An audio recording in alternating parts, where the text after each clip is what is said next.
ସବୁଠୁ ଦୁଃଖଦାୟକ କଥା ଥିଲା, ଏଭଳି ଏକ ଦୁଃଖଦାୟକ କଥା ଥିଲା, ଓଡିଶାର ସମ୍ମାନ ଗୌରବ, କଟକର ଗୌରବ ଗୋଟେ ବିଶ୍ଵ ଦେଖିଲା ଆମ ଦୁର୍ବଳତା। ରାଜ୍ୟ ସରକାର ଯେତେ ଯାହା କହିଲେ ବି ଏତେ ଥର ମ୍ୟାଚ୍ 27 ଥର ମ୍ୟାଚ୍ ହେଇଛି, ଏଭଳି ଘଟଣା କେବେ ଓଡ଼ିଶାବାସୀ ବିଶ୍ୱବାସୀ ଦେଖିନଥିଲେ।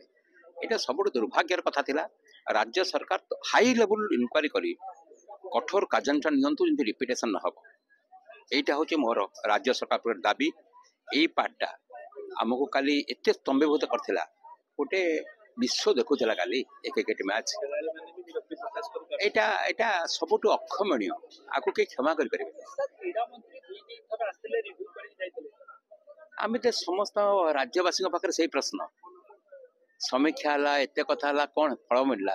ଅତୀତରେ କେବେ ବି ଘଟଣା ଘଟିନଥିଲା, ଆଜି କାହିଁ ଘଟିଲା ଗୋଟେ? ଶୁଣନ୍ତୁ, ଯେତେ ସଫେଇ ତ୍ରୁଟି ବିଚ୍ୟୁତି କଥା ଗ୍ରହଣ କଲେ ବି ହାଇ ଲେବୁଲ ଇନକ୍ୱାରି ହେବା ଦରକାର, କଠୋର କାର୍ଯ୍ୟାନୁଷ୍ଠାନ ହେବା ଦରକାର। ଏଭଳି କଳଙ୍କିତ ଅଧ୍ୟାୟ ଦ୍ୱିତୀୟବାର ରିପିଟେସନ ହେବା ଉଚିତ।